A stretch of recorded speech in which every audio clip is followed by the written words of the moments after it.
because of the first charter round. So I mean, those simple. Yeah, but why should he defend stars? Sure. I mean, what I'm saying, that was an idea that came to mind. Okay, I totally agree with him.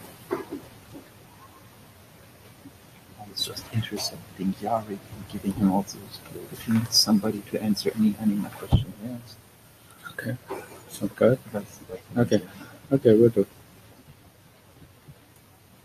Yeah, and he was talking with me. He will bring some new work to Anima. Yeah, they are proposed something called PAP protocol, but that's very, very similar to at least everything is proposed. We can do it by Anima. It's not always a good thing. Like people wanting to do something new, run into people who already have it. Yes, but he Roman already accepted that and said he will bring their use case to Anima next time. Okay. So that's. So while you were running away, Ignace was saying you really need to put before the IED looks at it, the milestones in. So I need to send out emails to all the authors and say something like, I'm very much hoping that you're fine if we're assuming that within 4 IETF cycles. Okay. Right, I mean something like that. Basically, if you look, proactive. Yeah. Trying to make sure the authors. Yeah, sounds good. Sounds good. Should we start? It's time. You're giving the spiel. I'm doing the slides. Just a PowerPoint.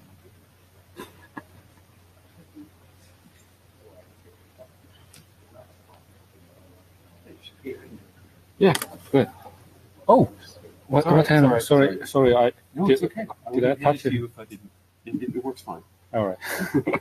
He wouldn't have handed it to you if he wouldn't want the paint. So I think I'm taking the wrong location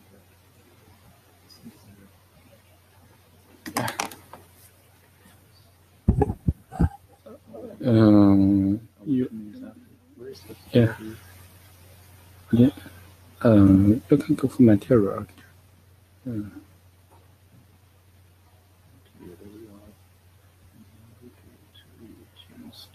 Tuesday. Is there something left? No, you have correctly everything that we should do now. Yeah.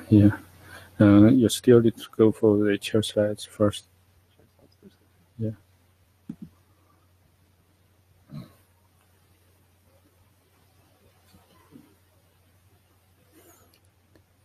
Okay, we're 2 minutes late. So let's start. This is the Anima session, the second session for dedicated for Bresky relevant stuff. So what we got, okay, still not well. Everybody should read it and behave well. And before we start, we have Jibber. Michael, could you do that again? Jibber. And means taker. Thanks, Gong Hong. And all the slides already uploaded, and the mouse mailing list should be the main working place. And this working group chaired by me, Xing, and Teres. This is the agenda for this afternoon. We have the Brisky update first. That's something we already sent to the IST and still have a few blocks there, but hopefully it will go well. And then we have the constraint voucher, also made by Michael Richardson. And then after that, it's constraint joint proxy for Brisky protocols by Peter. Then that's support for synchronizing isolment in Brisky done by Elite. And then that's the ACME integrating with Brisky by Owen. Any agenda question? Once, twice, go. So, Michael?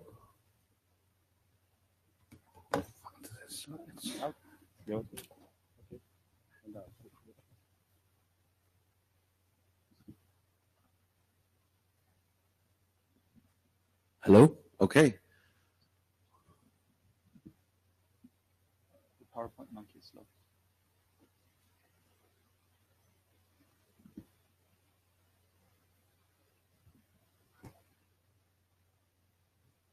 You can use the clicker if you like. It should work. Otherwise, say next slide. Hi. Good afternoon. Guten Abend? No, that's good morning. Trying to learn German. Anyway, so I've been working on the Anima bootstrapping key infrastructure documents, otherwise known as Brewski. And we are been in the ISG review for some time. That does not work. Next slide. There we go. So I thought it was. There's no way. First of all, if you would like to talk about some of the topics that are part of the discuss, well, I would be happy to discuss it with you, but I'm sure we don't have time today.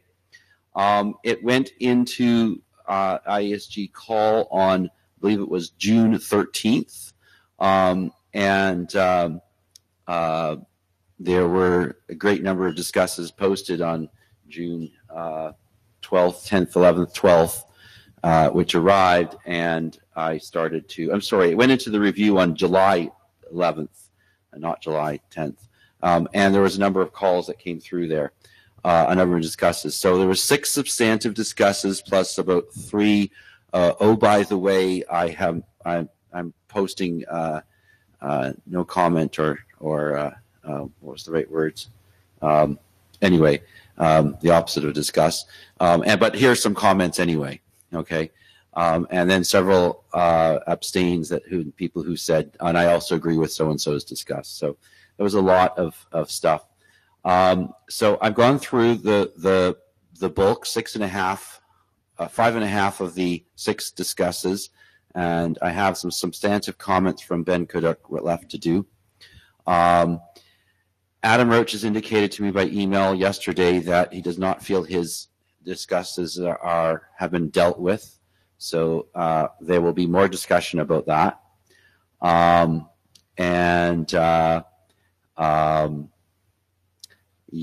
Your comments on the mailing list would be much appreciated to understand what's going on. Christian Wiedema posted a revision to his review at the beginning of June. I didn't see it until I was asked why I didn't solve his problems. So from what I can tell from having reviewed it, I believe that all of his issues overlap with Adam and Ben's comments. And so I'll either solve them in one group or I won't. I am hoping to finish those comments probably tonight. I'm not going to the social. And post a new version by the end of the week, which I hope will be it. And if not, I will spend some time with the appropriate area directors trying to understand what's going on directly. Next slide, please. We have been doing interop testing of Brewski, mostly between myself and a team from Siemens, and some people are working with them from the ZHAW, which is the, Elliot might get it for me, Zurich University of Technology, something like this. We meet most Tuesday mornings to basically exchange log entries and see what happened with our online test pieces. In the process of doing that, we discovered that we didn't have a common understanding of which parts of RFC 7030 were base 64 encoded, and whether that was optional, mandatory, or unwanted, and whether or not Brewski had the same behavior, right? And to make it worse, some of us had coded things that we didn't realize that we had coded it that way, so we were confused by our own situation. The result is that RFC 7030, which is EST, which Brusky is a protocol, an extension of, has some confusion. And there was a document and a presentation at SecDispatch yesterday on clarifying that. And that document, I believe they have concluded, will go to the LAMPS working group, which is the kind of successor to PKIX, to do this. Your comments would be appreciated of that, particularly if you have an EST implementation or intend to write one as part of Brusky, so that you can do this. It doesn't look like we can do anything other than say, this was clearly wrong, but it's how it is, so you should cope with it and not be confused. Next slide, please. So that's just a little bit about the interop that has happened so far, and I've already mentioned that. Go on. And that's it for Brusky. Questions? Yeah, there are no more slides. My co-author, Max Pritikin, has been given a task that he could not say no to. You've been complaining for several years, and now your opportunity to fix it. So shut up or do something. And so that's why you haven't seen a lot of him. But we actually do chat almost every week about this. You just won't see much of him, his conscious self. So I'll go on to the next part about constrained.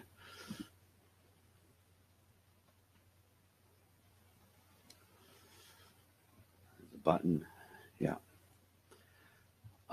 So Peter Panos and I have been working on this document since a while. There's not a lot of substantive changes to the core of the document.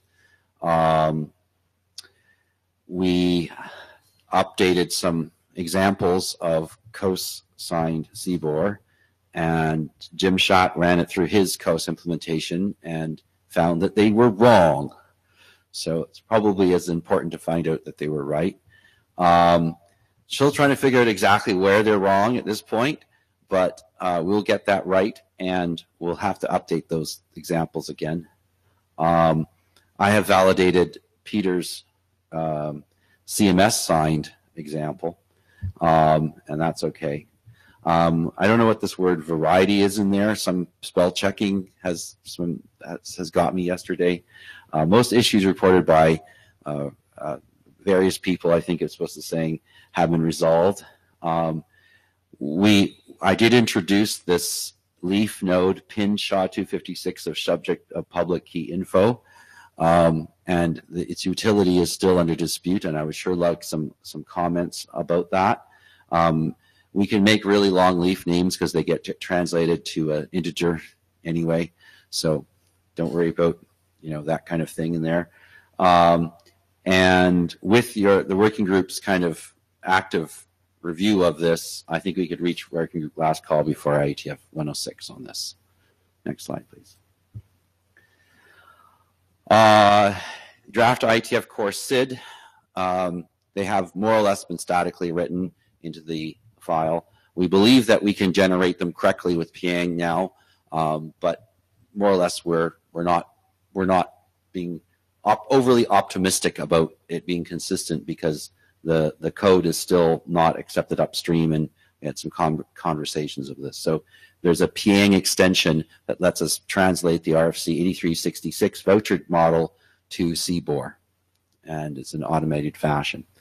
I'm told that the core working group will have the SID documents in working group last call any day now, but come to the core meeting and find out.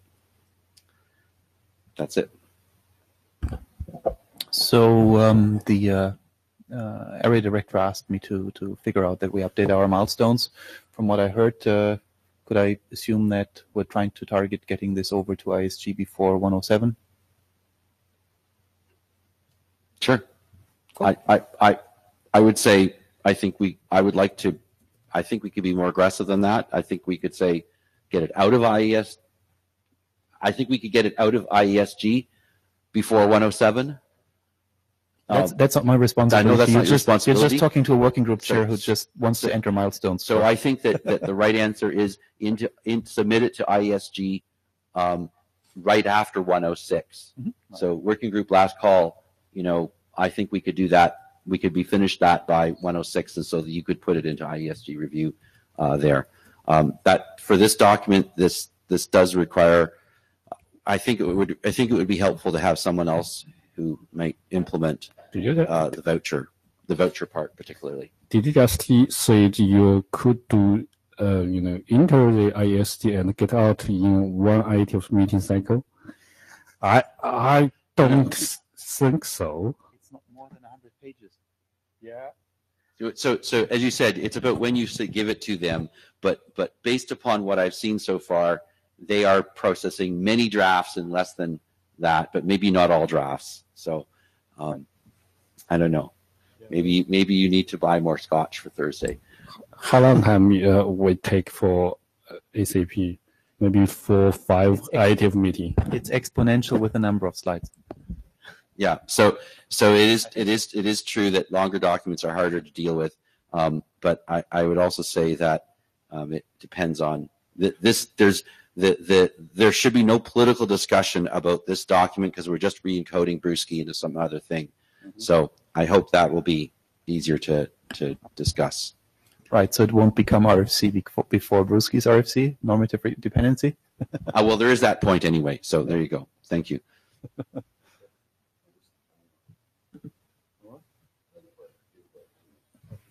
I'll try to figure out if I can make it work.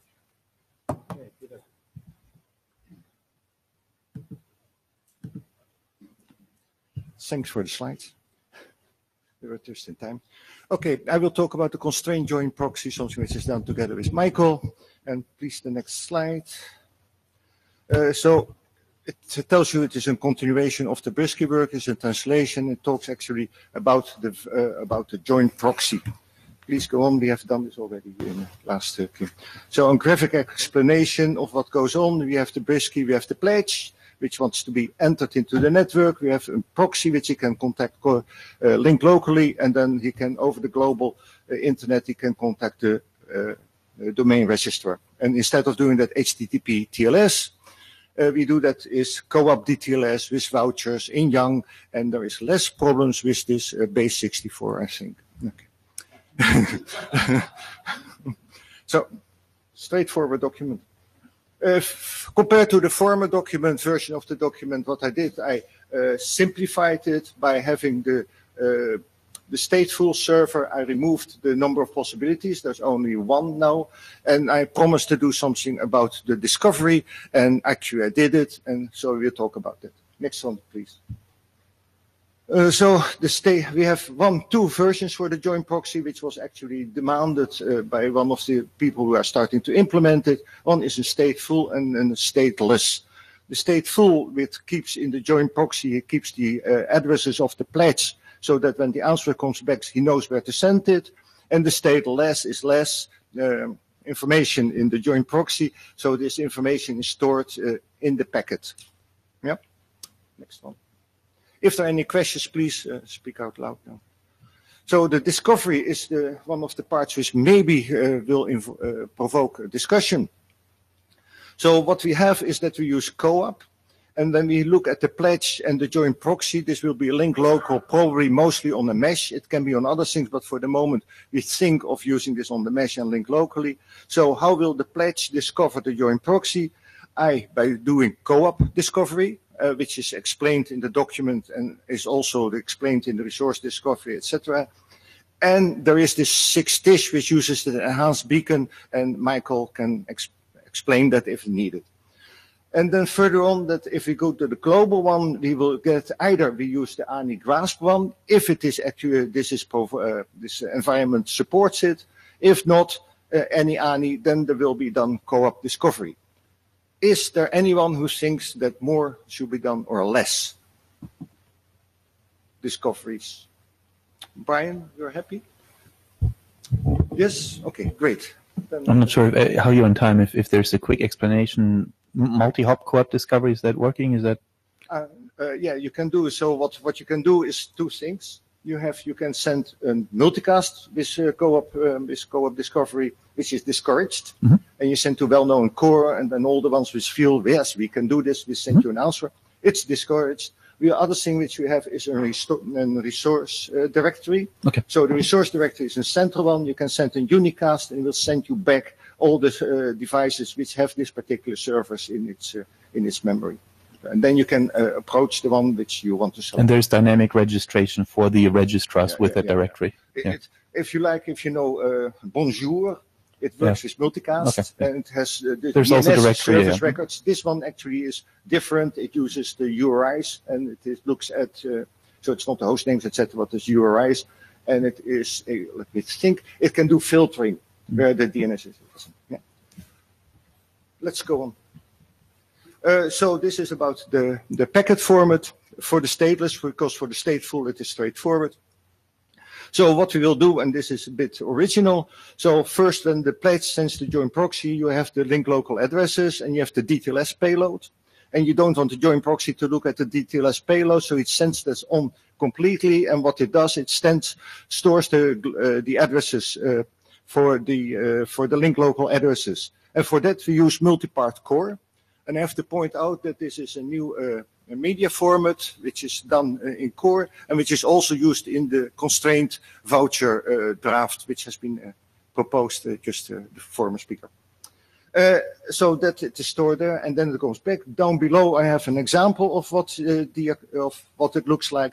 So you have a CBOR array, and in the CBOR array you first put in what is the format of the next item. In this case it is an array of 2 identities, and then there is the next one which tells you that it is the format which was used in the standard EST, and then it gives you the DTLS content. Yeah. No IP in IP. I think Michael has tried that before, but it is more complex. You have a lot of larger headers, etc. And well, this is rather locally done, and it is shorter. Yeah. Next one. I showed this one before, which is what the addition is here, that for the constrained join proxy, I've added that it actually uses the multipart CT draft, which was also used in the voucher. So that is a difference with the same table which I showed 3 months ago, if anybody remembers. Yes, apparently. Any questions? Then I have seen that in the new draft, in the new charter, the name is mentioned.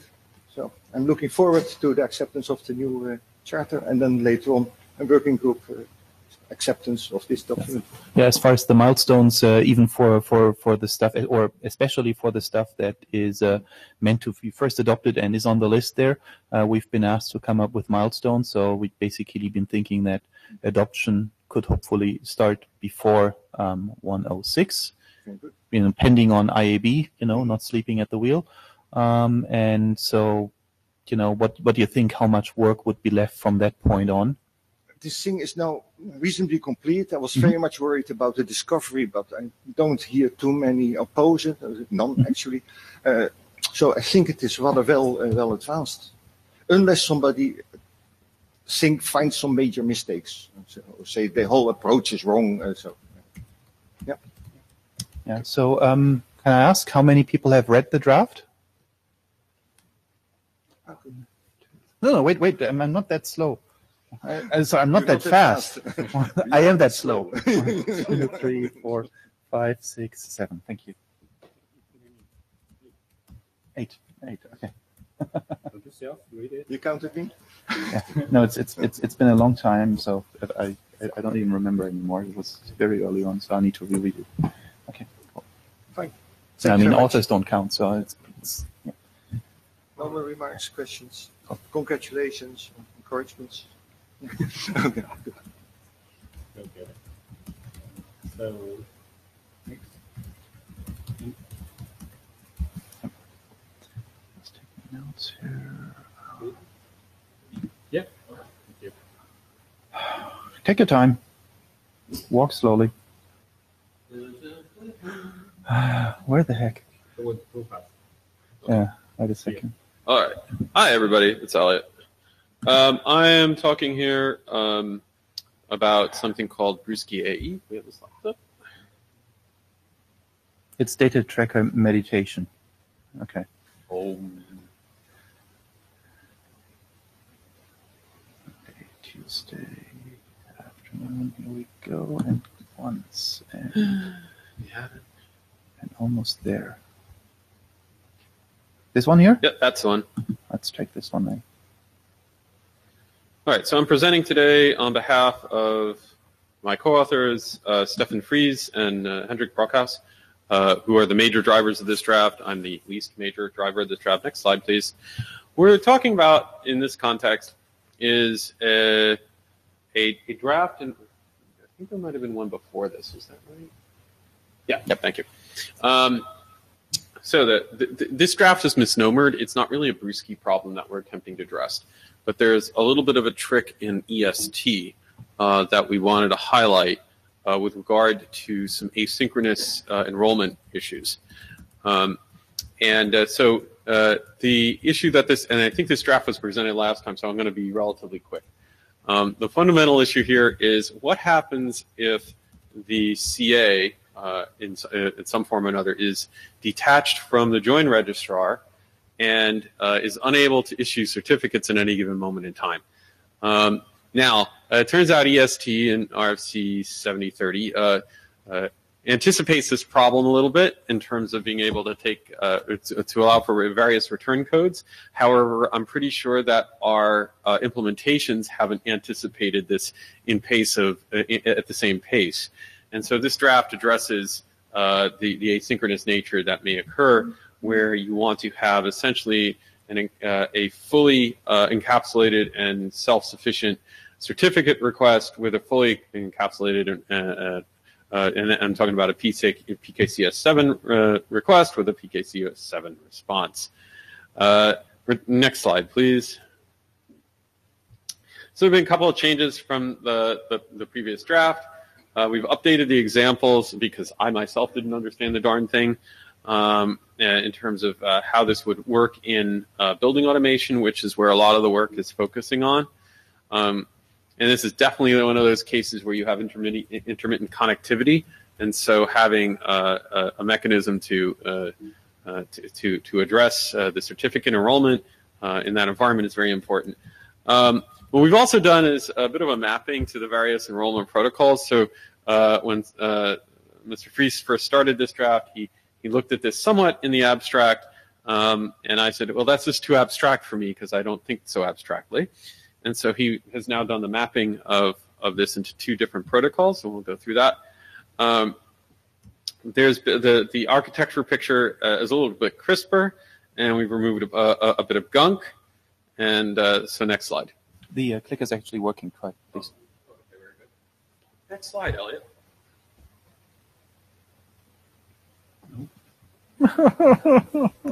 Maybe not. Okay, apparently it's not. Oh, there it goes. No, but that was me. Has it? Okay, so. Maybe that's because the power, it seems distance work. Okay, well, No? here's the X. X marks the spot. So the asynchronous enrollment in terms of self-contained objects. So the key thing here is that we need for the proof of possession, the private key in terms of corresponding to the public key, as it says here, to be self-contained. And we need an indication, essentially, when a request goes out to in EST that I'd like a certificate, please. The essential point here is that the join registrar has to be able to say to respond. No soup for you, come back in, well, some period of time. And I think, in fact, that's mentioned in the draft. Now, if you guys don't know the reference of no soup for you, that's Jerry Seinfeld and a particular character there. When he gets annoyed, he tells somebody no soup for you. In this case, the annoyance is with the fact that the CA is not present. So no soup for you, come back for your certificate request, for your certificate response in some period of time. This means, by the way, that you have to have a certificate request that is serialized such that the client can remember all this fun stuff. Peter. Hi, Peter van der Stok.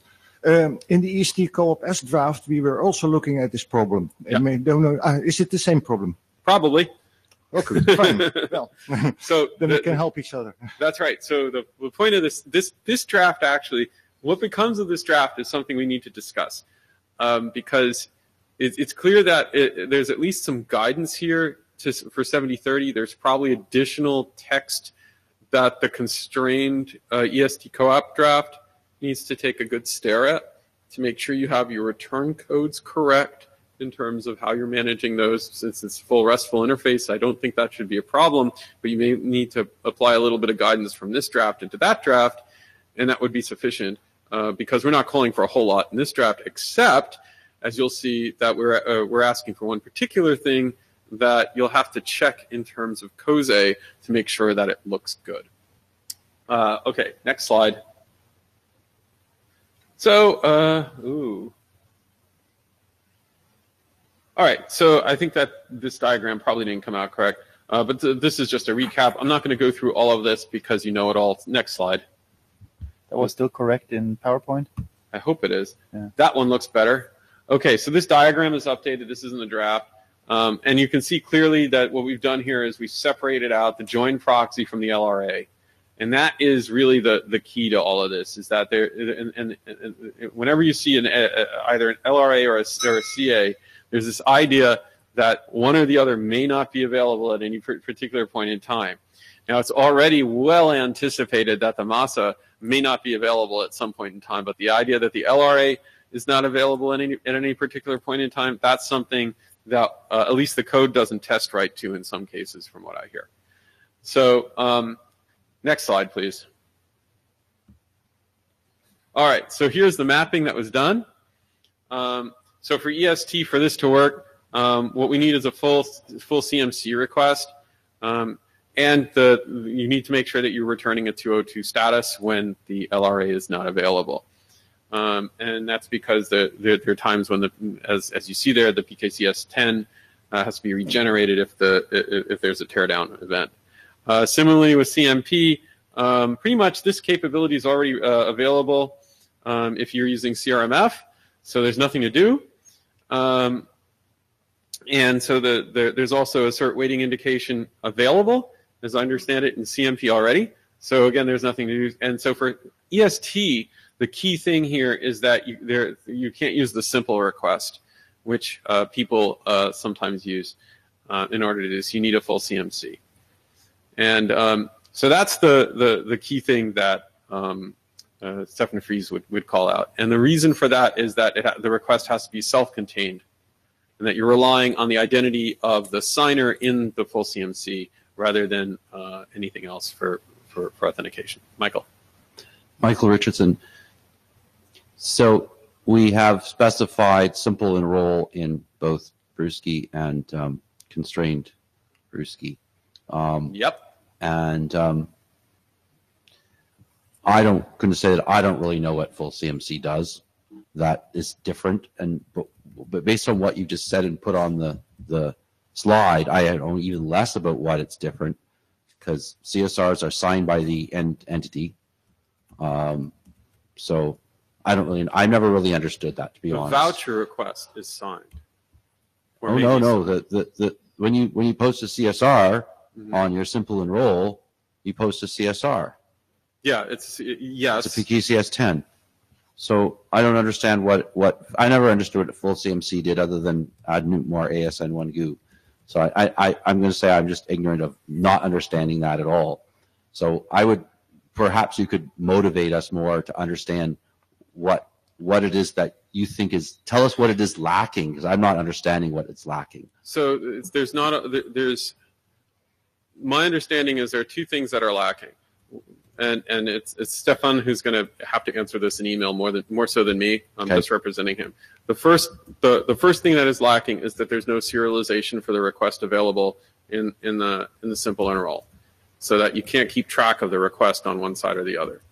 And that's one thing that he identified. So if I need to be off, if something is offline, I've sent you something and you sent me back, here is your drink voucher.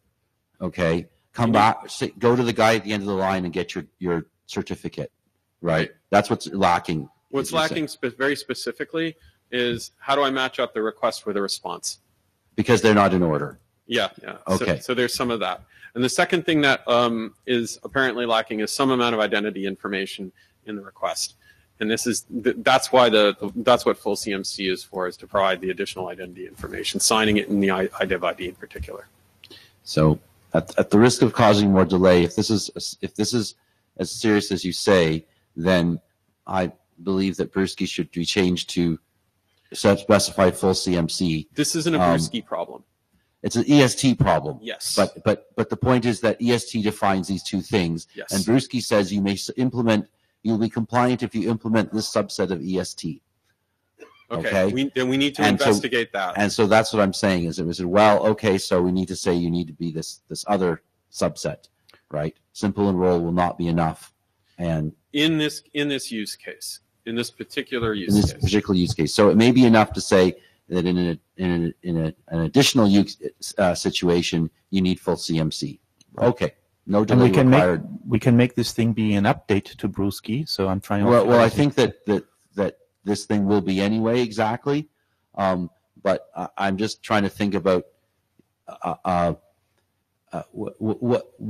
how much changes are required to each component by this, and if it's something that it was, blue or orange, and we picked blue, and orange solves the problem, and there's only two or three implementations out there, and maybe we've implemented orange as well anyway, then we should just say do orange and forget about blue. But blue has been running this 5-year marathon is shortly before the finish line, and you don't want to have it change its shirt color right now. So to be clear, right, there's a lot of mechanism here where you don't need full CMC. There are a lot of use cases where you don't need full CMC. Okay, I have never, from reading specifications, had any understanding of what full CMC did other than give you lots of extension points that no one implemented. Okay. That's always been my observation. It's like, well, that's cool. That's a, Mr. Inspector Gadget hat, blue, blue, blue, and I just wanted a knife. Thanks. Right. So no, I actually think that what this is, if we need to update, then we update. But what I was hoping for more, and maybe the one word change would be there's a minimum set that you can implement with Brewski, and if you have to implement for these particular use cases, then you do the full CMC instead. So what I was really hoping for was more of a BCP or something along those lines, where you essentially say, here's how you do this with Brewski, here's how you do this with EST, and actually there aren't any protocol changes needed in those particular cases. So it could be that if you want to tweak a word or two to allow for that possibility, now's a good time to do that, right? And then this can come out as some sort of BCP. But, I mean, you're implementing something. What do I need to implement? That's a standard track question. So Brewski right now says CSR, which is fine, which doesn't solve all the use cases. We figure out somewhat later this thing fully. We make it an update. That's an additional thing. I don't know if there is such a big difference in the actual coding to support both of these messages, and just further, convoluting the existing Brewski with something which might have been a better choice maybe when we started out, but so late in the process, changing that again, I'm not sure how useful that is. So I'm not sure what you're saying at this point, Carlos. Are you suggesting that? I'm not saying that we delay the process. Right. Okay, that's not what I'm saying. I'm saying if Michael's got the document before him and there's a 1 or 2 word tweak that would satisfy this, he should think about putting in a 1 or 2 word tweak. That's all. I'm not only worried about the documents, but I think Michael has also indicated that there is a good of community of people already working or having implementations, and I'd like to take that into account as well. And I'm not sure that, well, I mean, I was going to ask this at the end, which is basically what do we think is the timeline of this thing. But in the first place, what actually is the no-soup policy? Is the no-soup policy something like come back in 10 minutes, or you don't get it now, try to figure out when you can try it again? You have to poll. How does this work? Right. So I think there's I don't have the draft in front of me at the moment, but I think what it says is here's the time period in which you should retry. Okay, so it is the comeback in 10 minutes or 1 hour. In 10 minutes. So your joint registrar is available, but your LRA is not available. Please come back and try again when the LRA is once again available. So what's the system design by which the LRA, the local one, would actually know that delivery of certificates is available in 10 minutes or 10 hours? They may not know the exact timing, but they may implement a back-off algorithm, like the joint registrar might implement a back-off algorithm on its side. Okay. So the idea would be, well, I'm a building, I'm under construction, connectivity is spotty, or whatever the case may be. Back off and determine if it's a short-term failure, long-term failure, and eventually devices get registered, and then it'll also be based. You can also base it on load. And the idea is you don't have to do a full request again. You can just do the, are you there? Are you going into details like that, the LRA might need to have persistent storage because, the time when the request comes in and before the reply, it might have been rebooted itself. It seems like... Not so much the LRA, but the join registrar, right? Wasn't that the LRA? It's the join registrar that is available. The LRA doesn't need to retain that sort of state. The pledge has connectivity only to the LRA, right? And the PKIRA at the bottom, that's the one remotely not available. Okay. I think he's mislabeled this. Okay. But yeah, the point is that your PKI access is essentially hamstrung. Right. But I'm saying that this local thing that's always available, or maybe not even that always available, I'm saying, right, if this whole thing is about not only interrupted network connectivity, but also interrupted operations of things on site, I'm just wondering how much more we should say not only about the protocol stuff, but also the node behavior to create a reliable system, right? Yeah, I think that's a fair point. So to wrap this up, we think that the use case is really valid. That much I'll say. It's absolutely necessary that we understand that intermittent connectivity will happen for some of these use cases. This addresses one particular component that we previously looked as an internal component to the join registrar, which we're externalizing, right? And so in externalizing it, we need to make sure that first of all, that the join registrar is in a position to say come back, which we have the text there to do that the certificate request and the certificate request itself can be passed forward to the CA when it's available, and then responded to in a timely manner when the CA comes back online. And the key thing here, right, is that depending on the timing, right, the CA may be online when the device isn't, and vice versa. And that's a use case that we have to be able to handle as well.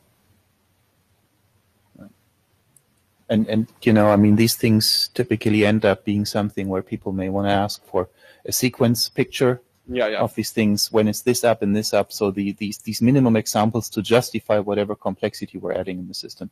Right. So my proposal then is that we adopt this as follow-on work to Brewski, and then we can decide as we're going through the follow-on work whether it updates Brewski or whether it's its own thing. Well, I mean, I think it would always be an update to Brewski. I think the update question is really, is it going to add full CMC as another option that a Brewski implementation should do, or is it replacing the CSR with full CMC? I think, yeah. So my gut tells me we should not replace. But that's, I think, the discussion that the working group should have. If we have critical mass of ongoing implementations, then we shouldn't. I think so too. Yes. So with that having been said, right, that's a discussion for the working group. And what I ask is that if we can consider adopting this, I think it would be useful, in the next, and so that the working group can start work on it in the next cycle. This presumes that the Brewski draft is approved. Well, that actually, even if the Brewski draft isn't approved, we probably want to look at this in the context of, what about EST alone? But I'm presuming that which Brewski draft adoption are you talking about? What I said was, I'd like to see this draft adopted, please, if the working group has interest, but of course that presumes that draft Anima bootstrapping remote key infrastructure is approved by the ISG, right? Because otherwise, what would we do with this draft? Okay, I think, yeah. Yeah, so, yeah, okay.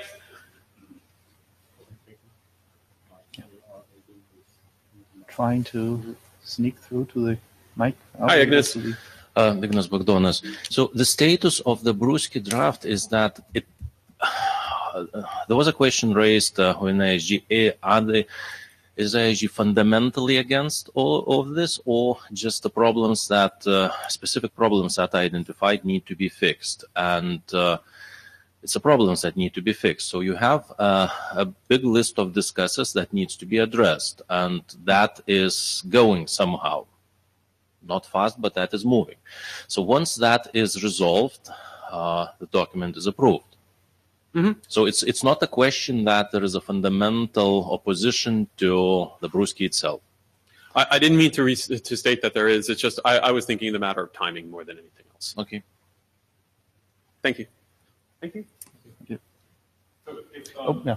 just to ask, if once Brusky is approved, if we could start the adoption process for this, I would appreciate that. Sure. Who is not an author and has read this document? One. Okay, yeah, that's fine. One, two, three. Okay, 3 people. Yeah, please 4. Okay, yeah. Please read it if you're interested in the use case. Okay,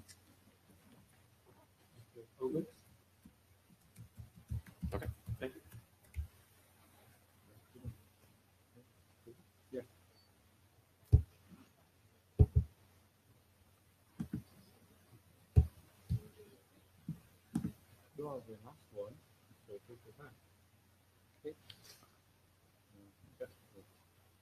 I'm taking my time as well. Sorry, not intentionally, but just.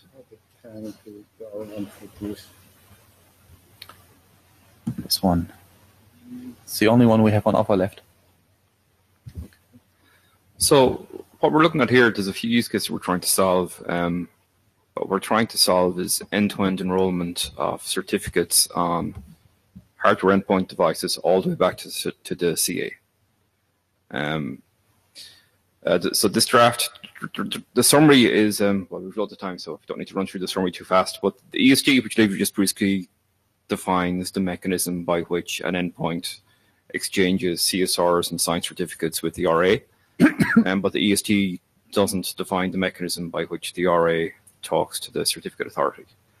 ACME defines a protocol that a CA and an applicant can use to automate the process of cert issuance. And what this draft covers, well, it covers multiple use cases, but one is how an EST RA can turn around and use ACME in its backends to fully automate end-to-end cert issuance all the way to the CA. There should be no changes required to the existing ACME, EST, or Brusky drafts, but some stuff is probably underspecified. We'll talk about that in a minute. Sorry, can I ask? Because I thought that it was also possible to use EST from RA to CA, but maybe I'm mistaken on that. Well, if you read the EST spec, it explicitly says it's out of scope. Okay, it's out of scope. It could be okay. EST, but how the RA talks to the CA is out of scope of the EST draft. Okay. And so you specifically want to go with ACME. Is there a justification coming? Or well, just because ACME it's the only published standard for automating cert issuance to a CA. Okay, cool. So we have goodness in IETF in the ACME working group. Yeah, we have goodness here. It's stitching to do together, but there are gaps need to be addressed if you want to do that. So there's multiple different use cases in the draft. The first one is important: ACME issuance of subdomain certs. So for those that are familiar with ACME, if you read the ACME specification, it describes how a client will prove ownership of an identifier, and then the ACME draft will issue a certificate with that identifier built into it. What's actually ambiguous in the draft, and we discussed this in the ACME working group yesterday, is it's possible for a client to prove ownership of a domain and for the ACME server to issue certificates against a subdomain of that domain. So it's possible with the draft for a client to prove ownership of a parent domain and then get issued many certs for subdomains off that parent domain without having to prove ownership of all the explicit subdomains. That's standard process for public CAs today. And there was consensus in the ACME working group yesterday that yes, we do need to formally document that ACME process so that we can formally document that a CA authority running ACME can require a client to prove ownership of parent domain and then issue multiple certs against subdomains without requiring further ownership challenges. The draft covers multiple different client device integrations, and it's built on top of the subdomain certs, and the subdomain cert stuff is really an optimization. It cuts out all the challenges and cuts out a lot of DNS traffic. The draft covers 4 use cases: EST, Brewski, TEEP, and TEEP Brewski. But what I'm going to cover today is just a Brewski one. There's a couple of related drafts. So Refactories here is trying to figure out how to use Acme for issuing certs securely to client devices, which is exactly what Brewski does. And that's exactly what I'm trying to do here as well, is use Acme for issuing certs securely to client devices. So there's a bit of work required to align these two drafts and figure out how they work out together. Kathleen also has a draft published on using Acme for issuing client-side devices as well. So there's a bit of work required to figure out how these 3 things align. We have had some preliminary discussions. There is a side meeting tomorrow morning at 9 a.m. Anybody who's interested in trying to stitch together EST or Brewski and Acme, please attend this meeting tomorrow. So what I'm going to jump in through now is, at a very, very high level, how you can stitch Brewski and Acme together. So this is straight from the Acme specification. It's copied. These screenshots are taken directly from the Acme integrations draft.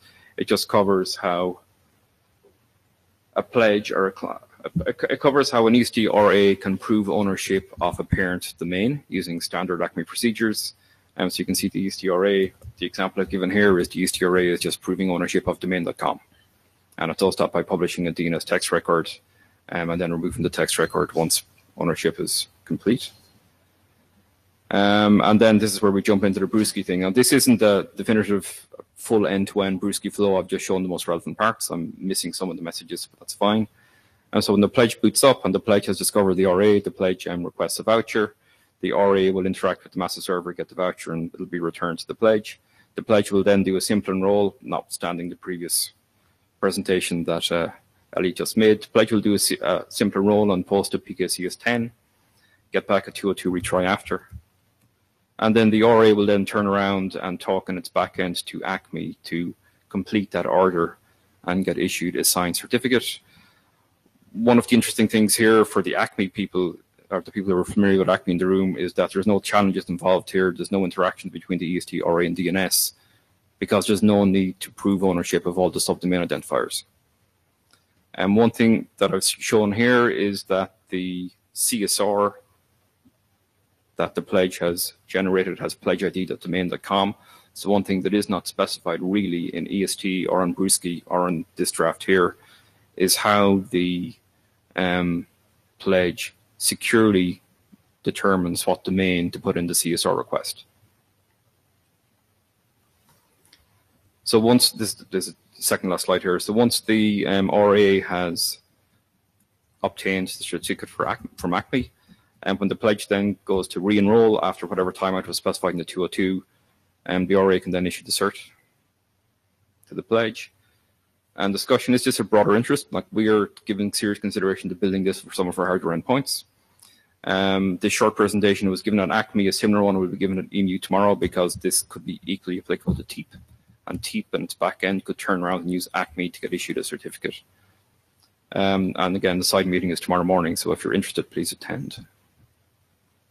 That is the last slide.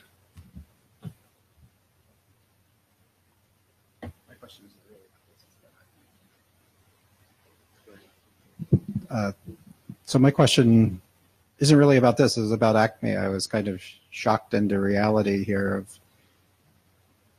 So a domain parent without any indication, notification of subdomains can always be issued certificates for any subdomain?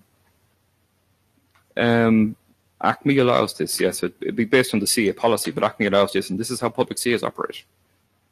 You can prove ownership of, say, 4.com. Well, some CAs anyway. Your public CA, you prove ownership of 4.com, and the CA will happily issue you a certificate with an identifier for a subdomain of 4.com.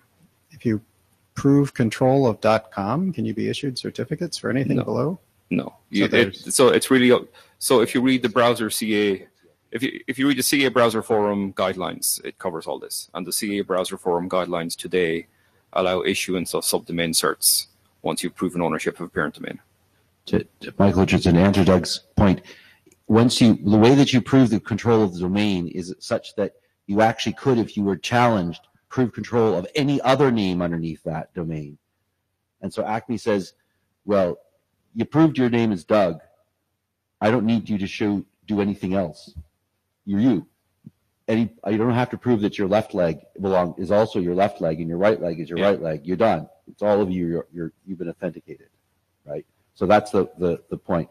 I'm unaware. I was a little bit vague on this point. Okay, it's interesting. It simplifies some code that I have. I'm not actually sure that Let's Encrypt actually does that right now. Okay. It won't. Pardon me? It won't. Right. So it's not implemented. And there have been discussions with Let's Encrypt board to see whether they'll change their policy to do this, but right. So that's what I said. So with the exception that I have to prove every name, so I do a DNS-01 challenge each time. I actually have running code that does exactly what you're saying. Okay. As for how does the pledge get his name? Well, he does a CSR attributes part. And in the ACP context, right, we had the discussion this morning about the RFC 822 name, which is generated and returned. The pledge puts that in. Someone wants to use Brewski in another context, and they're going to have to decide what you just said. How does the pledge decide what the name is going to be there? And generally, the registrar is supposed to tell it what to put in its CSR, and that's an EST, right? So it's well, I don't know whether it's fully specified. I was talking to Max about this, and he said, it's not as well specified as you'd like, because it's kind of like, well, of course you would know in the EST context, because you authenticated the device or the thing, and you knew who the thing was, and you went to LDAP or something, or whatever. Well, you know what the name you're supposed to tell it to put in. And the device knows the name it's supposed to put in as well, or the endpoint knows it, because it authenticated with some other out-of-band mechanism. So it was all known by pre-configuration. And so now when we do this autonomically, now we have to say, ooh, we don't know it by pre-configuration, so we have to find something out. I'm not really real fond of this get CSR attributes, what it's called, CSR attributes return. It's made up. The AS1 is made up. It's the subject of one of the erratas about EST is that someone thinks the AS1 is nonsense, and I had to implement it. I found it very difficult to figure out what was wrong, and I only really implemented it by changing my code until I produced the same output that the draft produced. Right? So the draft has an example. No idea how it really works because I couldn't understand the ASN1. And so I just kept fixing my code, changing the nesting of sequences and sets until I got the same answer for the same inputs, at which point I think it's correct. But so that's good, the example is there. But I would be quite happy to have a completely different call that just gave you some JSON and you went boom and you're done, right? And that would probably work better with Acme, and maybe EMU would be happier with that too. Or right? could it conceivably come in, I don't know, yeah. So some request, it's a new TEEP request, and you get back a little bit JSON, it tells you RFC 822 name this thing, blah, blah, blah, whatever. And I would be pleased and thrilled with that as well, to do that. So I think it's great work, and I'll be there tomorrow morning. So I think I was lost in the sequence of events a little bit. So let me turn it around from the perspective of doing an ANI, enrolling devices with ACP certificates, so to speak, with this RFC 822 names. The model, how I understood Brewski so far, is that whatever protocol the registrar uses with the certificate authority, it would just have the however the RA is authenticating against the CA. That's fine. That's up to the protocol. And then that's basically all the authentication that's done on that link, which basically says that, exactly as Michael mentioned, CSR requests all the stuff that figures out what should be in the certificate signing request. That's basically figured out between the RA and the client. And that thing then goes to the CA, and the CA simply signs off on that and says, yeah, fine, I'll give you everything you want because you're a trusted RA. I'm just trying to overemphasize what I thought to be the simple model. So I'm very suspicious now that this actually is the model of trust and verification, validation between the RA and the CA in this Acme case, or is it? So you're saying that there's a trust relationship between the RA, like the actual API request itself is authenticated between the API the RA Yes. and. That was my understanding also when talking long time ago now with Max, that basically you need, and that's also I think what I'll need to go back and figure out. I thought I'd been writing something about that in the ACP stuff, and I'm not quite sure, but that's my mental model of the model between the RA, ACP registrar, call it, and the CA, that the CA blindly trusts, so to speak, the RA to basically only send it, signing requests that the RA, because we've been basically coming from the premise that the backend from the RA to CA can use arbitrary protocols, and we don't want the CA to do anything new specifically for ANI, autonomic, right? So all this additional attribute crap that we're adding for the ACP is something the RA, which is an ACP registrar, should be aware of, control, and do the right thing with it, assign address field and so on, but the CA doesn't need to care about it. I'm not entirely sure exactly what the succinct question is you're trying to ask me here, but if I have an ACME CA, right, and I'm trying to apply the ANI use case, do I need any new code on the ACME CA? Okay.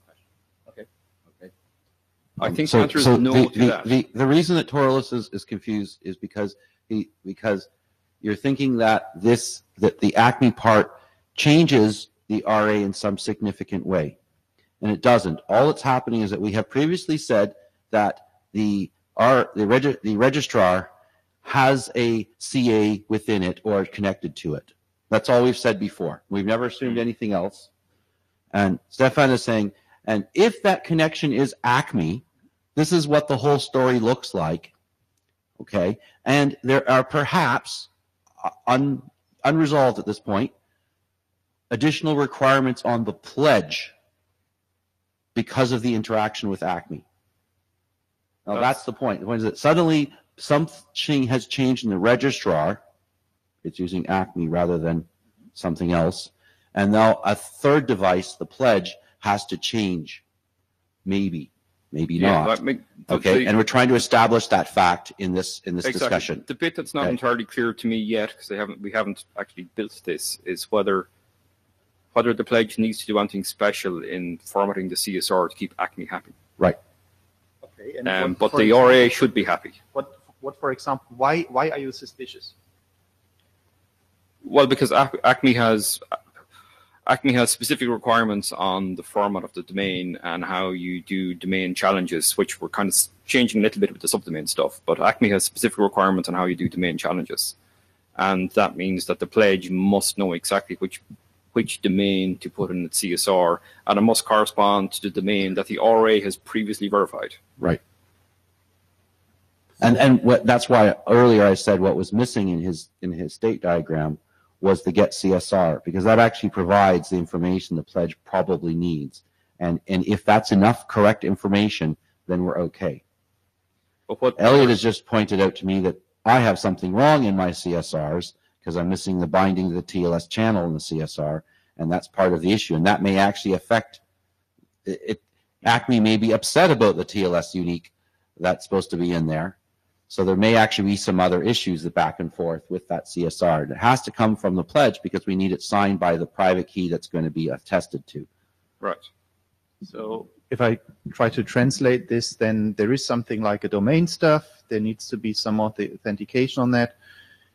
If the pledge doesn't want to have very specific code on that, the RA would give it through the CSR attribute request to the client. The client then issues the signing request, and the ACME CA can be happy. Something around that? We think that's how it might work, but we haven't worked out the details of whether that actually will keep ACME happy end to end. And for tomorrow morning, you hopefully have also invited some people who might know? Well, we've given this presentation at ACME, at Anima, and we're giving it at EMU tomorrow, so hopefully we'll have enough people coming who will be able to answer the questions. And the other thing we want to do is align with what REFAT is doing, which is a different slant on this, a different take on this, and a different take on how you might issue or use ACME to issue device-side certs. So as a working group chair, the question in terms of What do you think, which working group might be best suited to take on this work and why? So it may be that the way the draft is currently structured needs to be split apart, because the ACME issuance of subdomain certs is a very distinct thing that the ACME working group is happy to do and wants to do. But how you do the integration between ACME and Brusky or EST, that seems like it lives here. Okay. And you mentioned others like TEEP and so on. I don't know who else has their own working group to worry about in this. So given this presentation tomorrow as well, or a variant of this tomorrow at EMU, because if you look at the TEEP specification, TEEP covers how a supplicant can exchange PKCS 10s and 7s with a TEEP server, but that's it. It doesn't specify how the TEEP server interacts with the CA at all. Similar to Brusky, right? So, and there's more of a there's a different set of domain challenges with TEEP than there is with Brusky, and we haven't looked at that at all yet.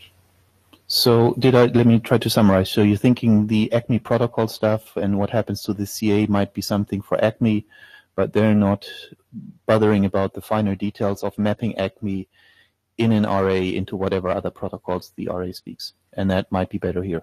It might be better here, yeah. Okay. Yeah. And similar set of conversations will happen tomorrow at EMU.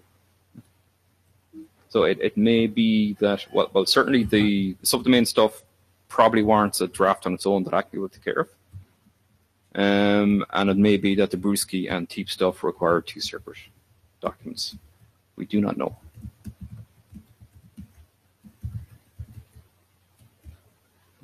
Okay, that's it. Right. But is there general, so Michael, you said you're interested in this. Is there any other interested in this work? Of course. I mean, why would we not want a standard, Anima registrar to CA connectivity? And if what you've been claiming is true, that ACME is the only thing that we have done in the IETF for that standard connection, then I think we should be interested. Yes. Okay. Thanks. Okay. Thank you. So with 20 minutes to go, we actually finish all our agenda. You wanted to do a dance or? Yeah. Yeah. Actually, that's one of the cases we actually take, almost double time than we had normal in other IETF meeting, because this session, from the very beginning, we intentionally run Anima every IETF for 2 sessions, but normally the second session is for the, out of scope items. But this meeting, we actually, given the status, we have, the old charter and some potential work items for new charter. So we actually have 2 sessions. So we use that time very well. If you still want to do something, so still have time. So Michael said, so thank you. Actually organized this really well. I wasn't sure I wanted to spend the whole day on Anima. I know you didn't decide when the sessions would be. It happened. And this room is smaller than I thought it was going to be. So thank you. You did really well, and actually it was really fun and pleasant. So I think that's a good model. But I hope we won't have any Brusky updates that next time. So hopefully. All right. Well done. Hopefully see you all in Singapore. Thank you.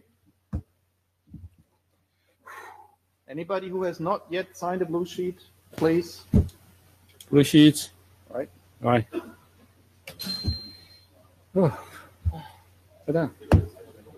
I'll hand in the blue sheets. Well, there's still a bunch of mails, so the milestones need to be done. I need to send the email for Friday, for Thursday evening, and I need to try to catch some PKI experts. Yeah. So you'll do the milestone. Yeah, I'll start the milestones. Okay. Sounds good. That's not the Friday stuff is the most important. Then Friday. For what? Thursday. Yeah. Then I think asking the PKI experts and the whole stuff will be. If we are done already. Yes. Basically about the whole for the second document. Right. So first thing, I'm not against it. This is basically more your decision than mine.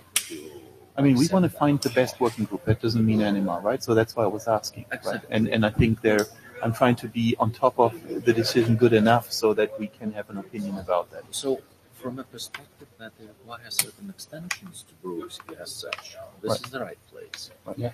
But how much it is extensions compared to actual usability, like they are derivative of that, right? So, one suggestion, maybe it would be good that this is raised also to the security area. Mhm. Well, this is for For the the office. This is not for you, but this is for the office. All right. So if I, as a normal working group chair, would like not to have work, right? So my question would be then to the admin chairs, how much of this whole proxy functionality